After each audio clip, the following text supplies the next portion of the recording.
स्थानांतरण चाहने वाले सभी साथियों का हार्दिक अभिनंदन। साथियों, एक स्थानांतरण की प्रक्रिया लगातार चल रही है अंतरजनपदीय, किंतु उसमें हमें कितना लाभ मिल रहा है, हम उससे कितने लाभान्वित हो रहे हैं, ये सबको पता है जो लोग स्थानांतरण के इच्छुक हैं। किंतु समाज में लगभग सभी मीडिया में और भी जो लोग बातें करते हैं उनको एक मौका मिला है या लगातार वो बातें यही कर रहे हैं कि स्थानांतरण तो हो रहे हैं, आप लोग क्यों परेशान हैं या क्या दिक्कतें हैं। किंतु दिक्कतें यदि नहीं होती तो आज हम आप इस तरह से जो हम बातें कर रहे हैं या जो हम अन्य ग्रुपों पे, व्हाट्सएप ग्रुप जो हमारे हैं या फेसबुक पे जो भी सोशल मीडिया में इस्तेमाल करते हैं, उसमें अपने स्थानांतरण की मांग नहीं करते। किंतु हमारे इस मांग को, हमारे इस वेदना को कोई समझता नहीं है। सिर्फ एक जब झुंझुना आता है सामने स्थानांतरण का, तो सब लोग एक ही बात कहते हैं कि स्थानांतरण तो हो रहे हैं। अब क्या हम जवाब दें और कितना समझाया जाए, हम किससे गुहार करें, क्योंकि जब हमारा विभाग ही या हमारा जो भी हमारा स्थानांतरण करने वाले जो हमारे ऊपर बैठे हैं वो हमारे इस वेदना को नहीं समझ रहे हैं, पीड़ा को नहीं समझ रहे हैं, तो हम किससे कहें और किसको समझाएं। अभी आप किसी भी फंक्शन में चले जाएं, किसी भी समारोह में चले जाएं, या कहीं किसी दोस्त मित्र रिश्तेदार कहीं भी चले जाएं, या किसी का फ़ोन आ जाए या किसी से बात हो रही हो, तो जब आप ये कहते हैं कि यार हमारा स्थानांतरण नहीं हो रहा है या ऐसी दिक्कतें हैं, तो वो तुरंत बताते हैं कि अरे स्थानांतरण तो चल रहा है, ट्रांसफ़र हो रहा है, क्यों नहीं आपका हो रहा है, क्या दिक्कत आ रही है। तो फिर बड़ा उनको समझाना पड़ता है अगर बहुत ज़्यादा करीबी हैं तो, और अगर करीबी नहीं है, अगर ऐसे कुछ है तो बस अपने आप को संयमित करके चुप बैठ जाते हैं। क्या बोले उनको, क्या बताएं, क्या समझाएं, हमारी दिक्कतें क्या है। ये जो स्थानांतरण के नाम पे हमारे साथ मजाक हो रहा है,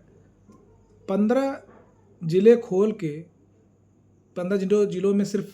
इनकमिंग रहेगी, बाकी आउट गोइंग बंद है। तो जो सबसे ज़्यादा फंसे हुए हैं, दिक्कत तो उनको है, और ख़ास तौर पे जो आकांक्षी जनपदों से है। मैं हर बार हमेशा हर मन से मैंने कहा है कि 25 से 30 हज़ार ऐसे साथी हैं, शिक्षक साथी हैं जिन्हें स्थानांतरण चाहिए, और 10 से 12 वर्षों से वो परेशान है स्थानांतरण के लिए। तो उस पर कोई चर्चा ही नहीं, उस पर कोई बात ही नहीं। अब आप विचार करें कि किसी फॉरवर्ड ज़िले से, जो अगड़ा ज़िला माना जाता हो, उस ज़िले से हम जो पिछड़े ज़िले में कार्यरत हैं, वो यहाँ पे सरप्लस में आना क्यों चाहेगा, वो फॉर्म भर के वहाँ यहाँ पे क्यों आना चाहेगा। ऐसा भी नहीं है कि हमें पिछड़ा ज़िला बता के, आकांक्षी जनपद बता के हमारे भत्तों में या हमारे किसी और चीज़ में बहुत ज़्यादा सहूलियत दी गई है या बढ़ा दिया गया है कि लोग उसको देख के आए। ऐसा भी कुछ नहीं है। हमारा प्रमोशन हो गया हो समय से पहले या समय से ही हो गया हो, ऐसा भी नहीं है। हमें कोई अन्य प्रकार की सुविधा दी गई हो, ऐसा भी नहीं है।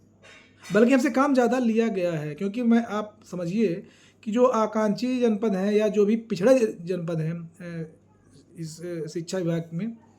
वहाँ के शिक्षकों की हालत ये है कि उनसे कई अन्यत्र काम लिए जाते हैं जो कि अगड़े जिलों के शिक्षकों से नहीं लिए जाते हैं। जैसे बीएलओ ड्यूटी, मैंने देखा है प्रायः जो अगड़े ज़िले हैं वहाँ के शिक्षकों से बीएलओ की ड्यूटी नहीं कराई जाती है, मगर हमारे यहाँ जो पिछड़े जनपद हैं, जो आकांक्षी जनपद हैं, वहाँ से बीएलओ की ड्यूटी और इस तरह की तमाम ऐसी ड्यूटियाँ होती हैं जो हमसे ली जाती हैं, और एक तरह से कहें कि वो जबरन ली जाती हैं, क्योंकि कोई इच्छा से नहीं आवेदन करता है कि हमें बीएलओ बना दिया जाए, हमें ये काम दे दिया जाए। कोई भी इस तरह का वो नहीं करता है, लेकिन हमारे साथ इस तरह का व्यवहार होता है, और हम उसको लगातार, उसको ऐसा भी नहीं है कि उस कार्य को हम कर नहीं रहे हैं, हम कार्य लगातार कर रहे हैं, बहुत तल्लीनता से, बहुत कर्तव्य निष्ठा के साथ उस काम कर रहे हैं। किंतु उसका प्रतिफल भी हमें कुछ मिलना चाहिए। हमें उसका प्रतिफल क्या मिल रहा है, यही कि 15 जिला खोल देंगे, लेकिन इनकमिंग रहेगी, आउटगोइंग बंद रहेगी। एक बात और, जो भी ज़िले हैं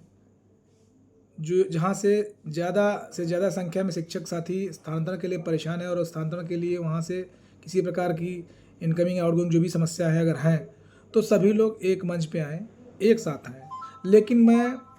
सिर्फ ये कहना चाहता हूँ कि मेरे द्वारा या मेरे साथियों द्वारा या हमारे जो भी हमारे साथ जुड़े हुए सभी साथी हैं, हमने एक प्रयास किया था पिछले वर्ष अगस्त सितंबर से हमने प्रयास किया, और अभी भी हमारा प्रयास जारी है। और हम लोगों ने कई कई धरना ज्ञापन का कार्यक्रम किया, कई अभियान चलाए, ट्विटर अभियान करके, और इस तरह के अपने जनप्रतिनिधि से मिले, अपने महानिदेशिका से मिले, सब कुछ हम लोगों ने किया जो हमसे बन सकता था, हम लोगों ने किया है। और उसका परिणाम कुछ विशेष तो नहीं कह सकते, पर इतना ज़रूर है कि कहीं ना कहीं सबको ये जानकारी है कि हमारी समस्या क्या है। तो अब इसको मैं ये कहूँगा कि जब ये चीज़ें आती हैं कि हमारा स्थानांतरण इस वजह से रुक गया है या हमारा स्थानांतरण नहीं होगा हमारे इतने प्रयासों के बावजूद, तो हमारे अंदर शिथिलता आती है और हमें निराशा भी लगती है और हताश भी हो जाते हैं हम। किंतु पुनः मैं कहूँगा कि अब इस हताशा से, निराशा से उठ के हमें फिर से अपने लक्ष्य के लिए या हमें फिर से लड़ना होगा, संघर्ष करना होगा। क्योंकि बैठ जाएंगे तो ऐसा तो है नहीं कि हमें कुछ मिल रहा है या मिल जाएगा। जो मिलेगा वो हमारे प्रयासों से ही मिलेगा। और मैं आज एक बात बहुत स्पष्ट रूप से कहना चाहता हूँ कि जब भी हम लोगों ने बात की है अपने ऊपर के अधिकारियों से, तो विशेष तौर पे मैं आकांक्षी जनपदों में नियुक्त उन सभी अध्यापकों से, उन शिक्षक साथियों से अपील करना चाहूँगा जो स्थानांतरण चाहते हैं, वो ये जान लें कि हमारे प्रति उनकी कोई बहुत बड़ी योजना नहीं है कि वो अगर कभी भविष्य में ट्रांसफ़र भी खुलेंगे, स्थानांतरण भी खुलेंगे, तो ऐसा नहीं है कि आकांक्षी का कहीं न कहीं पेच फंसेगा। क्योंकि बार बार ये बातें आती हैं कि शिक्षक कम है, उसकी आप बानगी देख सकते हैं। ये जो 15 जनपदों का ये हाल हुआ है। अलग बात है कि 3 जनपदों का जो आकांक्षी जनपद से लगे हुए हैं, जिसमें फतेहपुर, चंदौली और चित्रकूट शामिल थे, उनको वहाँ से आउटगोइंग दी गई है। मगर क्या वहाँ पे शिक्षक हैं कितने? वहाँ पे कितने शिक्षक हैं जिन्हें स्थानांतरण की आवश्यकता है? तो कुल मिला जुला के ये जो चीज़ें हुई हैं, ये जनता को दिखाने के लिए या मीडिया को दिखाने के लिए तो बहुत अच्छी हैं कि हम कर रहे हैं, पर वास्तविकता बिल्कुल इससे अलग है, इससे उलट है। हमें अगर अपना स्थानांतरण चाहिए तो हमें एकजुट होकर पुनः एक बार प्रयास करना होगा, और ये प्रयास एक बार या 2 बार जितना करना पड़े, जब तक हो ना जाए, करना ही होगा। लेकिन मैं एक बात अपने सभी उन साथियों से जो आकांक्षी जनपद में नियुक्त हैं, जिन्हें स्थानांतरण चाहिए, वो एक बात बहुत स्पष्ट समझ लें कि जब भी कोई नीति आएगी तो पेंच आपका फंसेगा। इसलिए जब भी कोई आपकी अगुवाई करे या जहाँ भी आप स्थानांतरण के लिए धरना ज्ञापन है, जो भी कोई कार्यक्रम करें, आप एक बात स्पष्ट समझ लीजिए, या आपका समर्थन वहाँ ही होना चाहिए जो सिर्फ और सिर्फ आकांक्षी जनपदों से स्थानांतरण की मांग करेगा, या जो लोग आकांक्षी जनपदों से ही स्थानांतरण की मांग कर रहे हैं, तो आप वहाँ पे पूर्ण निष्ठा के साथ अपना समर्थन दीजिए, चाहे जो कोई भी हो या जो भी संगठन हो। लेकिन अगर आप ऐसे कहीं भी चले जाएंगे तो एक बात मान चलिए कि स्थानांतरण तो खुल जाएंगे, लेकिन हो सकता है कि आपको फिर वो मौका ना मिले। इसके लिए आप अपनी संख्या बल जो कि आपके पास है वो आपका हमेशा इस्तेमाल होगा, क्योंकि आपके अलावा जितने भी जनपद हैं वो आपसे संख्या उनकी कम है, और जब आपकी संख्या कम है तो आपको साथ भूमिका देना चाहिए जो सिर्फ आपकी बात करें। क्योंकि ये बात सामान्य जनपद के साथियों को भी समझना होगा कि जब भी स्थानांतरण का मामला खुलेगा, यदि आकांक्षी जनपद से स्थानांतरण खुलते हैं तो निश्चित रूप से सामान्य में ऑटोमेटिक होंगे, किंतु अगर यदि सामान्य से स्थानांतरण खुलते हैं तो जरूरी नहीं है कि आकांक्षी से भी स्थानांतरण हो। इसलिए जो आकांक्षी जनपदों में शिक्षक स्थानांतरण के लिए प्रयासरत हैं, वो सिर्फ और सिर्फ उसी के साथ जाएं जो अपने ज्ञापन में या अपने हर मंच पे आकांक्षी जनपद से स्थानांतरण की बात करता है। वहाँ आप जाएं और खूब भीड़ लेके जाएं, संख्या बल लेके जाएं और अपनी बात कहें, किंतु सिर्फ उन्हीं के साथ जो कि आकांक्षी जनपदों से स्थानांतरण की बात करते हैं, न कि सामान्य स्थानांतरण। क्योंकि वो हम देख रहे हैं सामान्य स्थानांतरण में क्या हो रहा है, और जो मैं बातें ये बता रहा हूँ वो निश्चित रूप से इस बात पे, इस निष्कर्ष पे पहुँच के, क्योंकि मैंने बहुत से प्रतिनिधियों से, अधिकारियों से बात की है, और उनका ये निचोड़ यही है कि वो यदि स्थानांतरण करते भी हैं तो उनके दिमाग में आकांक्षी का कॉन्सेप्ट बना हुआ है, उनके दिमाग में बात भरी है या जो भी है कि स्थानांतरण आकांक्षी जनपदों से करना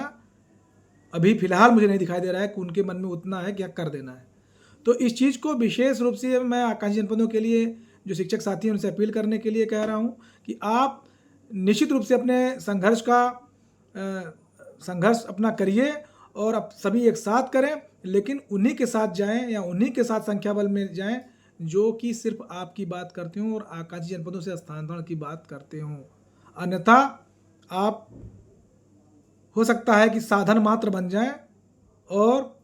आपका फिर से एक बार प्रयोग हो जाए, इस्तेमाल हो जाए और फिर आप एक ठगे हुए महसूस करें अपने आप को कि हमने ये किया वो किया और कुछ हासिल नहीं हुआ। तो बस मैं सिर्फ ये कहूँगा कि हमारा सभी से, मैं ऐसा नहीं है कि मैं कोई आपस में कोई दुराव भेदभाव या इस तरह कोई बात मैं कह रहा हूँ, ऐसा कुछ नहीं है। जो भी सामान्य जनपदों में भी शिक्षक साथी हैं, मैं उनकी पीड़ा हमारे ही बराबर है। जो कुछ बड़े ज़िले हैं जैसे सीतापुर, लखीमपुर, कुशीनगर या कुछ और ज़िले हैं जहाँ से स्थानांतरण नहीं हुए हैं या बहुत कम मात्रा में हुए हैं, उनकी पीड़ा कम नहीं है। किंतु मैं इतना ज़रूर कहूँगा कि जब भी स्थानांतरण खुलेगा, अगर सामान्य स्थानांतरण खुलेगा तो आपको मौका निश्चित रूप से मिलेगा, आपको कोई रोकेगा नहीं। लेकिन जो आकांक्षी जनपद में शिक्षक हैं वो फॉर्म ही नहीं भर पाएंगे। फॉर्म भर दिया तो फॉर्म में लिख के आएगा कि आपके जनपद से स्थानांतरण नहीं हो सकते। तो बस मेरा सिर्फ इतना ही कहना है कि आप हमारा जो संघर्ष है उसके साथी बनिए, किंतु आकांक्षी जनपद का विशेष ख्याल रखें। अब हमें कहीं भटकना ही नहीं है इस मुद्दे पे कि सभी जनपदों के ट्रांसफ़र हों, खुल जाएँ तो होगा, नहीं। आकांक्षी जनपद का स्थानांतरण हम उसी की मांग करेंगे और जो हमारी इस मांग को मानेगा या जो हमारी इस मांग के लेके नेतृत्व करेगा, जो भी होगा हम उसी का साथ देंगे, सिर्फ आकांक्षी के नाम पे जो ट्रांसफ़र की बात करेगा आकांक्षी जनपदों से। क्योंकि जनपद आकांक्षी जनपदों से ट्रांसफ़र हुए तो सबके ट्रांसफ़र होंगे, लेकिन सबके ट्रांसफ़र अगर हुए तो जरूरी नहीं कि आकांक्षी से ट्रांसफ़र हो। बस मेरा सिर्फ इतना कहना है। बाकी आप लोग पुनः मैं कहूँगा कि सकारात्मक रहिए और हमारा निश्चित रूप से कि जब 20 से 25,000 शिक्षक साथियों का स्थानांतरण नहीं हो रहा तो कहीं ना कहीं हमारे इन सभी साथियों के भाग्य में कोई दोष होगा या जो भी कुछ कह सकते हैं, लेकिन समय बदलेगा, हमारा भी समय आएगा और स्थानांतरण हमें मिलेगा और जल्द मिलेगा। किंतु हमें संगठित रहने की आवश्यकता है, एक रहने की आवश्यकता है। धन्यवाद।